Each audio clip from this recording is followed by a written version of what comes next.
Hello. Welcome, you found a quiet corner of the evening. This is your time now, time to let the noise of the day slip away and to settle into a calmer rhythm. If your mind has been busy, if sleep feels far, you don't need to force it.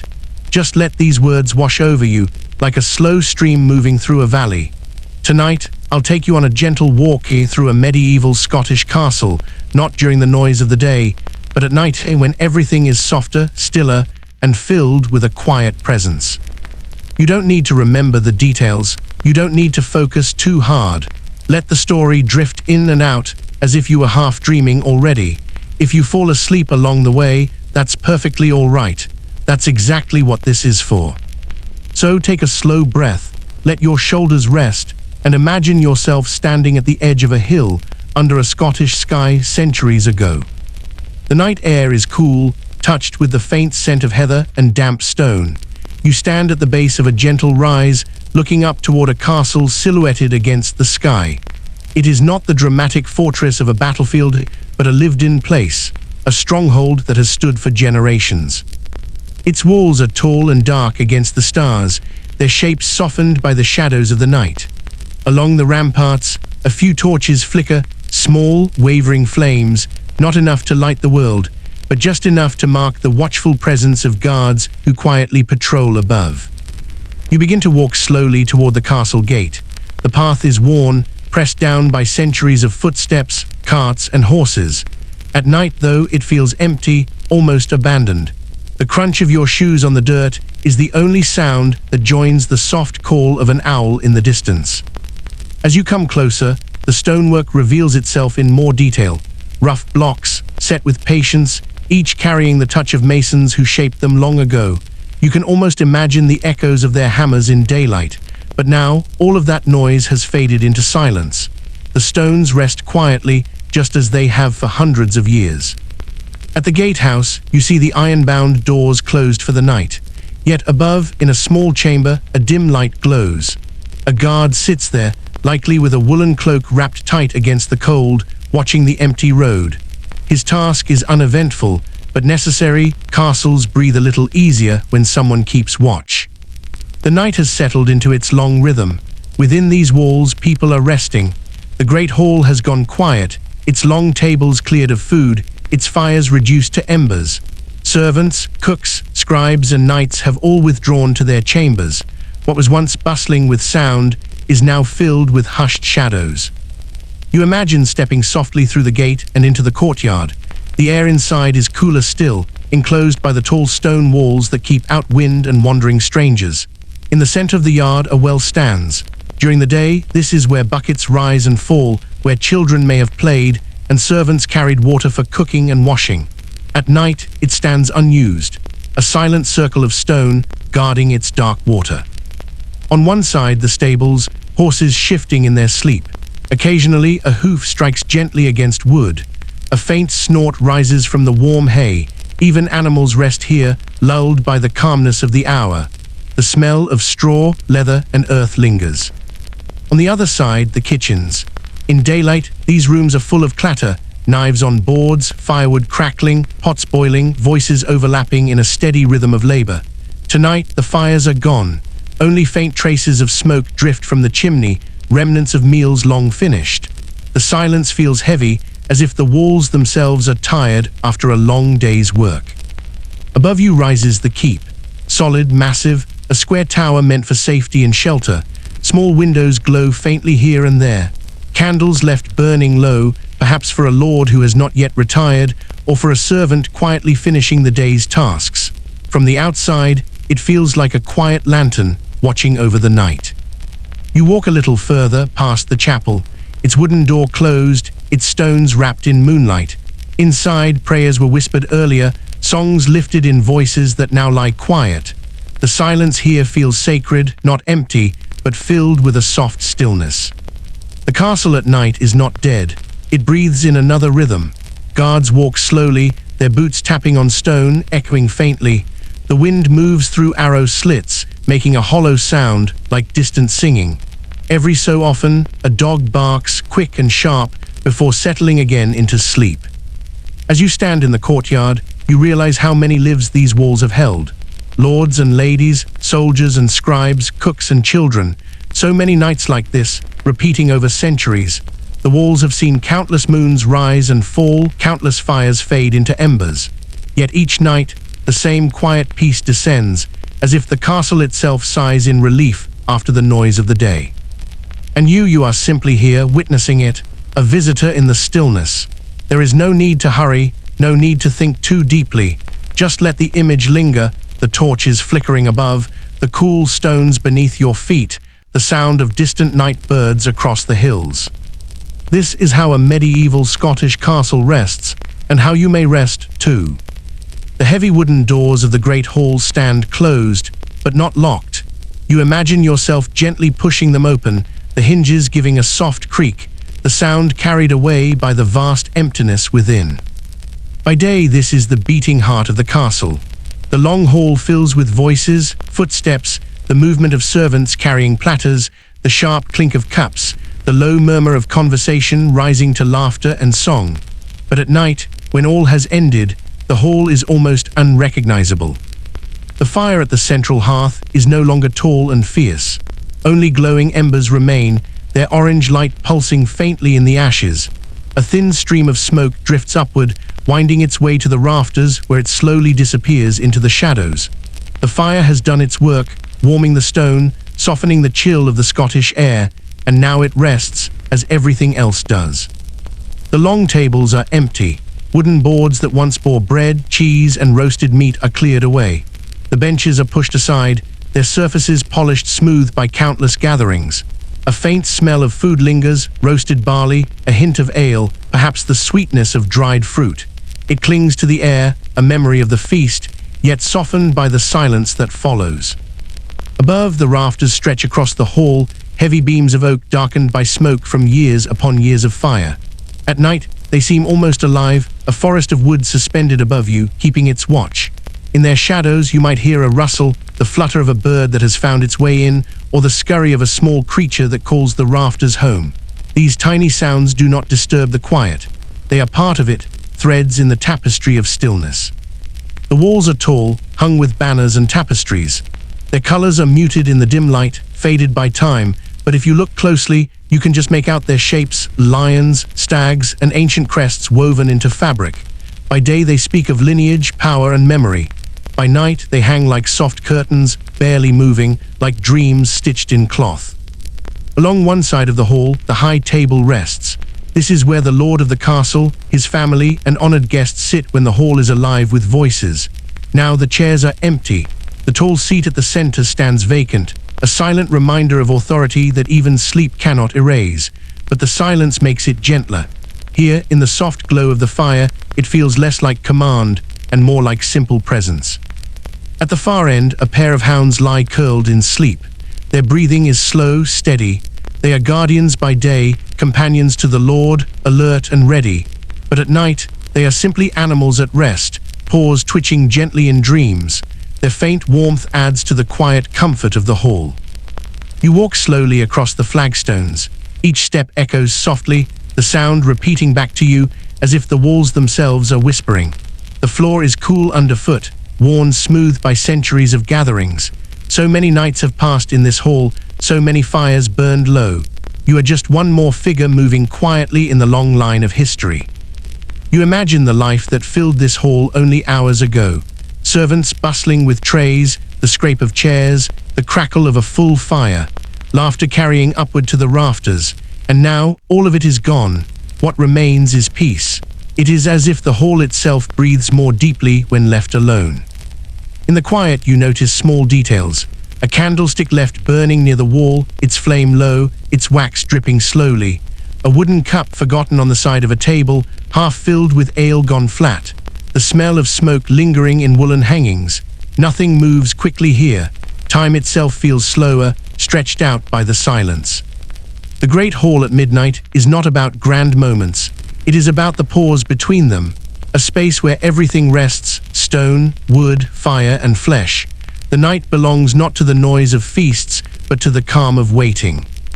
As you stand in this stillness, you might feel your own thoughts slowing too, like the fire, fading but steady, like the hounds resting without care, like the hall itself, vast and quiet, wrapped in its own history.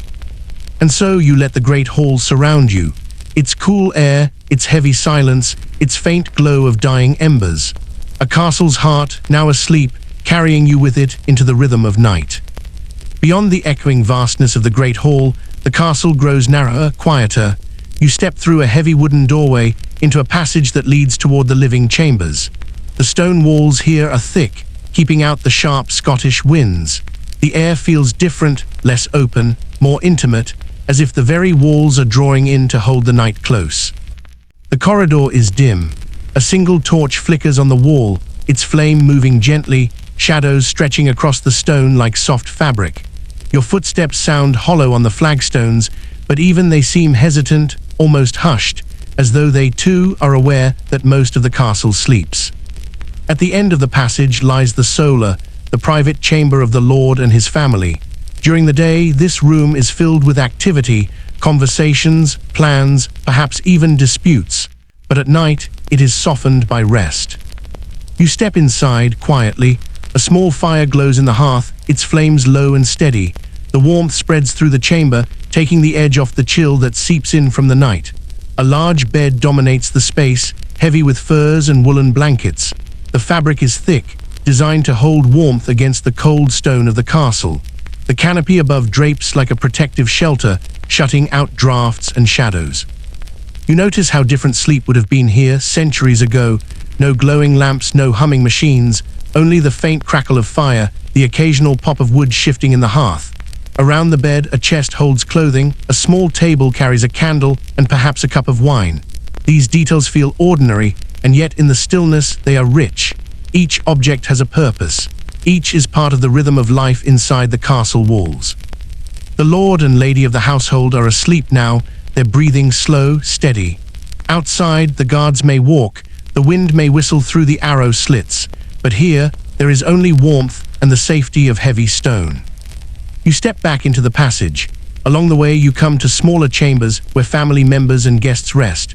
Some lie in narrow beds, others on straw mattresses spread across the floor. Curtains are drawn, doors are closed. Each space holds its own pocket of quiet. In some rooms, a single candle burns low, its wax dripping steadily, marking the slow passage of time. In others, there is only darkness, complete and comforting. Further along, you find the servants' quarters. These are simpler, more crowded, yet equally filled with rest. Wooden bunks line the walls. Wool blankets cover tired bodies. A faint chorus of breathing rises and falls, soft snores mingling with the whisper of wind outside. The servants worked hard throughout the day, cooking, cleaning, carrying, tending to the needs of the household. Now they lie together in shared warmth, the long day finally behind them. Even here, in the humbler spaces, you notice small signs of life. A pair of shoes left neatly by a bed, a wooden spoon tucked beside a small pouch of food, a cloak folded carefully at the end of a straw mattress. These little details remind you that history is not only battles and kings. It is also the quiet lives of ordinary people who worked, rested, and dreamed just as we do. In one chamber, you notice the soft glow of an oil lamp left to burn through the night. A servant may be tending to an infant, rocking the child gently in the shadows, humming a lullaby too quiet to hear clearly. The rhythm of the rocking blends into the rhythm of the castle's rest. Even the newborn, new to this world of stone and firelight, is drawn into the stillness of the night. Above, in a narrow stairwell, you find the guards' resting quarters. Not all of them sleep at once. Some remain awake, waiting their turn to walk the walls. Others doze lightly, armor laid neatly beside them, swords within reach. Their rest is lighter, always ready to be broken, but still, at this moment, it is rest. The human need for sleep is stronger than duty, stronger even than stone. As you move softly through these spaces, you feel the weight of the night pressing down gently. A castle is not always noise and feasts, not always clamor and defense. At its heart, it is a home. And even here, behind thick walls, with torches dim and fires low, the castle shares in the universal rhythm of night. You pause for a moment at a window slit. Beyond the wall, the Scottish landscape stretches under the moonlight. Hills roll in soft shapes, forests whisper in the wind, and in the distance, perhaps a river glimmers faintly. It is the same world the people inside the castle dream of. the same world that lies beyond their rest. And so the chambers are quiet, the people are safe, the castle for now is asleep, and you too can let yourself be carried by that same silence into a sleep that is deep, simple, and long. The castle may rest, its chambers hushed and its fires low, but along the walls the rhythm is different. Some must stay awake so that others may sleep. The night watch carries this quiet duty. You picture yourself climbing the narrow, winding stairs that lead upward to the battlements. Each step is stone, worn smooth by centuries of boots. Your hand brushes against the cold wall as you ascend, the spiral taking you higher, away from the warmth of chambers, into the open night air. At the top, you step out onto the wall walk. The air greets you with a chill, fresher, touched by the dampness of the Scottish night. Above, the sky is vast, filled with stars. They shine clear, unbroken by smoke or city light. Constellations stretch across the heavens, the same ones that guided shepherds and sailors, monks and dreamers, century after century. The torches along the wall burn with a steady glow, their flames bent gently by the breeze. Pools of light spill onto the stone, leaving patches of darkness between. In those dark spaces, the stars above seem even brighter. A guard stands nearby, wrapped in a heavy cloak, a spear resting against his shoulder. He does not pace quickly. His steps are slow, measured. The night is long and the quiet stretches endlessly. He listens for sounds, a rustle of movement in the trees, the call of a distant animal, the shifting of the wind through the grass. Most nights are uneventful, just like this one. Still, he watches, because that is what must be done. Another guard leans quietly against the wall, gazing outward. Below lies the outer ditch, dark and still. Beyond it, the rolling hills. By day, the land is filled with activity, farmers working fields, travelers moving along roads, herds grazing. But under the moon, it all sleeps. Even the land itself feels hushed, as though the night has cast a blanket of stillness over everything. The guards are not alone. A small brazier burns near the corner of the wall, its coals glowing red. Two men stand beside it, warming their hands, speaking in low voices. Their words are soft, slow, meant only to pass the time. Stories, perhaps, or simple observations, the kind of quiet conversation shared to keep the hours from stretching too far. Nothing loud, nothing hurried, just murmurs carried away by the breeze. You walk further along the battlements. Each step takes you past narrow arrow slits, past watchtowers, past the wooden hoardings that jut outward above the gates. These defenses, built for war, now serve only as silent shapes in the moonlight. Tonight, there is no danger, no clash of steel, no echo of horns. Only the wind, the stars, and the quiet breathing of men standing watch. You pause at one corner tower. From here, the view stretches far. Forests below look like dark seas of shadow. A faint mist clings to the ground, softening the edges of the hills. Somewhere in the distance, a wolf may howl, its cry carried through the night. It is not alarming. It is simply another sound in the tapestry of the landscape, woven into the fabric of the night. Inside the tower, a small chamber glows with candlelight. A guard sits at a wooden table, scratching notes onto a wax tablet, keeping record of the night's watch. His quill moves slowly, his eyes heavy. The candle sputters faintly, its wax dripping into a pool at its base. This, too, is part of the rhythm, the keeping of time, the gentle passing of hours. You notice how the castle seems to change at this height. Below, the halls and chambers are wrapped in sleep. But up here, you are closer to the sky, closer to the slow turning of stars. The castle walls become a bridge between earth and heaven, a place where man and stone keep company with silence. The guards shift quietly, taking turns to walk, to rest, to watch. None of them speak loudly, none of them rush. Their movements are deliberate, almost ritual, the same each night. Walk a stretch, pause, listen, return, warm by the fire, repeat. It is a rhythm as steady as breathing. You realize that this rhythm itself is soothing. The knowledge that while most sleep, some remain awake, keeping the world safe. Their wakefulness becomes a comfort, not a burden. It allows the rest of the castle, and you, to surrender to sleep without worry. The night deepens. The stars wheel slowly overhead. The guards continue their watch. Nothing disturbs them, nothing changes quickly. And in that steady sameness, in that slow, unbroken rhythm, you feel yourself relaxing more deeply, as though you too are part of the castle wall, strong, silent, resting beneath the sky. The night has grown long. Hours have passed in silence, and the air carries a new kind of stillness, the kind that comes just before dawn. It is not yet morning, but it is no longer the deep night either. The world seems to pause here, suspended, as though waiting for the first light to appear. You walk softly back down the stone stairway from the walls, your steps slow, the curve of the staircase guiding you downward into the quieter spaces once more. The air is cooler here, touched with the faint scent of smoke and wood that lingers in every corner of the castle. The courtyard lies in shadow. The torches burn lower now, some nearly gone. Their flames are no more than small points of orange, barely pushing back the dark. The sky above is still a deep indigo, but near the horizon you notice a paler band, a whisper of light beginning to form. In the courtyard everything rests. The well stands still, its rope coiled neatly, its bucket empty. The stables are hushed, the horses drowsing in their stalls, occasionally shifting in the straw. From time to time, a hoof strikes softly against wood or a horse exhales, a warm breath misting in the cool air. These are small, comforting sounds, part of the life of the courtyard. Across from the stables lies the kitchen. Its door is closed, but faint light seeps from the gaps in the wood. Inside, the first stirrings of activity begin. Not the bustle of the day, not yet, but a single servant rising early, perhaps tasked with preparing the fire. You step into the kitchen quietly, as though not to disturb the air. The hearth is cold from the night, its ashes grey, but in the corner, a small fire is being coaxed to life. A servant crouches low, blowing gently on the embers, adding thin sticks one by one until the flames catch. The crackle is soft, fragile at first, but soon it grows steady, filling the room with a faint warmth. The smell of smoke returns, sharp but comforting, mingling with the faint scent of flour and dried herbs that hang in the kitchen. The large wooden table is empty now, but soon it will be covered with loaves, pots, bowls, and knives. For now, it is simply a flat plane of wood waiting.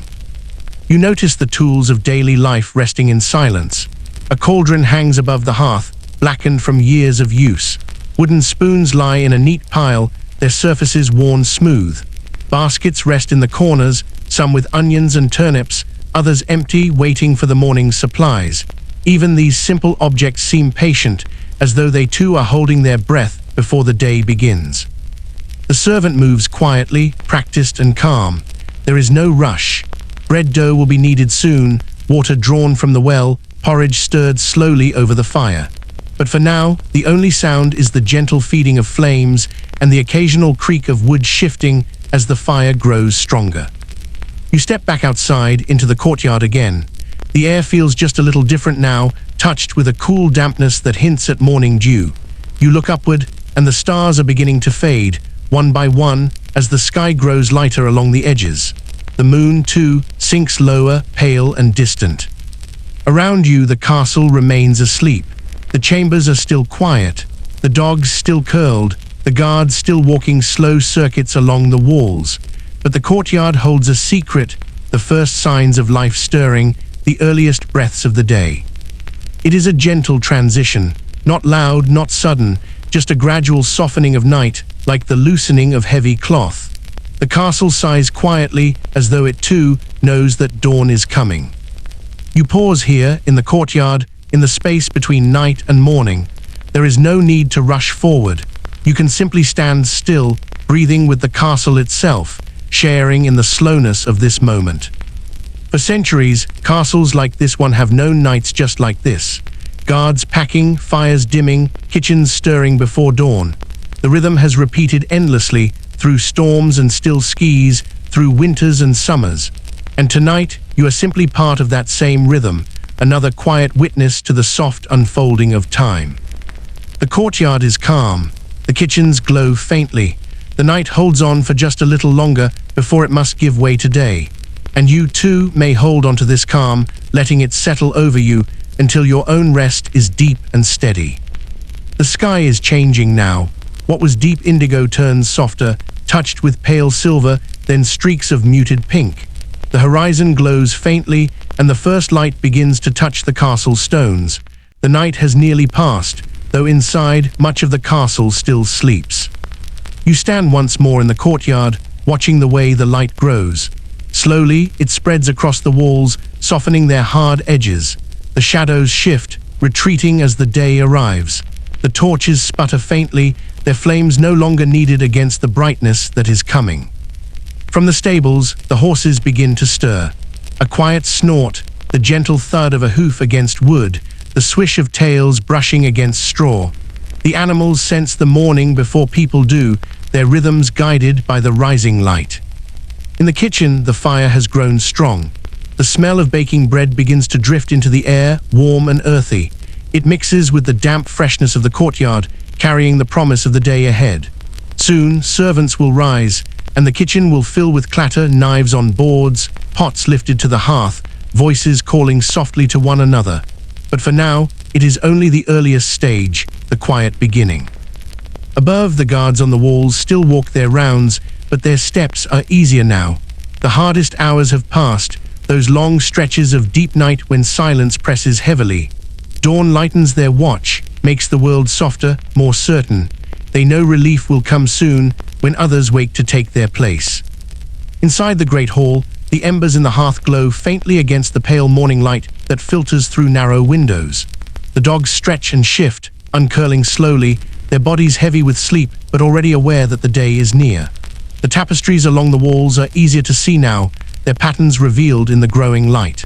Lions, stags, and faded crests begin to return from the shadows where they rested through the night. In the chambers above, families still lie in their beds, wrapped in blankets and furs. The warmth of sleep holds them a little longer. Dreams linger here, even as the day calls gently from beyond the walls. Children curl deeper under covers, servants breathe in steady rhythm, and the lord and lady rest in the safety of their keep. The castle is not yet alive with sound, but it is no longer the deep silence of night. It is something in between, a soft unfolding, a gradual stirring. The faint calls of birds reach over the walls, announcing the day. The air itself feels lighter, touched with morning. You stand in this in-between moment, noticing how time seems to pause here. The world is not rushing forward. The castle does not leap awake. Instead, it wakes slowly, carefully, as though reluctant to let go of the calm night has brought. This rhythm is older than the stones themselves. For hundreds of years, people have lived this same cycle within these walls, resting in the quiet of night, waking in the glow of dawn, carrying on the simple tasks of life. And tonight, you have walked with them, step by step, through their silence, through their rest, through their waiting for morning. The castle breathes in, and the world brightens. Yet for you, there is no need to rise. The castle may be ready to wake, but you are free to remain in the stillness, to stay within the gentleness of night, letting your own body rest even deeper. Close your eyes now. Let the image of the castle fade into the background, like a dream slowly dissolving. The walls remain strong, the fires warm, the guards steady, the people safe. You no longer need to walk its halls or stand upon its walls. You may simply let it drift away, knowing it will always be there, timeless and calm. Allow your breath to slow, just as the night slowed. Allow your body to soften, as the castle softened into rest. And as dawn rises beyond these words, you may sink more deeply into sleep, unhurried, peaceful, safe in your own quiet keep. Rest now, rest as long as you need. The castle will keep watch.